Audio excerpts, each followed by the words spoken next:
सुरुवातच आहे शिवसेना भाजपच्या गोटातून। भाजपकडून सातत्याने मुंबईमध्ये पालिकेमध्ये माफियाराज सुरू असल्याचे आरोप होत आहेत आणि त्यामुळे प्रशासकीय अधिकारी म्हणून महापालिका आयुक्त अजोय मेहता यांनीच लोकांसमोर सत्य मांडावं आणि ती त्यांची जबाबदारी आहे असं लेखी पत्र आता आयुक्तांना स्नेहल अंबेकर, महापौर स्नेहल अंबेकर यांनी दिलेलं आहे।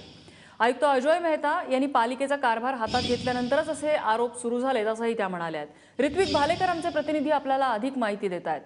ऋत्विक, स्नेहल अंबेकरांचं हे पत्र आयुक्तांना मिळाल्यानंतर आयुक्तांनी त्यावर काही कारवाई केलेली आहे का? नम्रता, आज सकाळीच हे पत्र देण्यात आलं शिवसेना नेत्यांकडनं आणि महापौरांकडनं। फक्त पत्रच नाही देण्यात आलं तर भाजपने जे गंभीर आरोप केलेले शिवसेनेवरती याबाबत एका प्रकारे महापालिका आयुक्तांना घेरण्यात सुद्धा आलं आणि याला स्पष्टीकरण आता तुम्ही द्या अशा पद्धतीचं शिवसेनेने मागणी केलेली आहे। आज महापालिका आयुक्त आता संध्याकाळी 6:30च्या दरम्यान महापौर बंगल्यावरती आलेले आहेत आणि आता उद्धव ठाकरे आणि महापालिका आयुक्तांची सध्या भेट सुरू आहे, चर्चा सुरू आहे आणि कुठेतरी महापालिका आयुक्त या सगळ्यावर काय कारवाई करतात किंवा काय स्पष्टीकरण देतात हे सांगण्यासाठीच उद्धव ठाकरेंच्या भेटीला आले असावेत।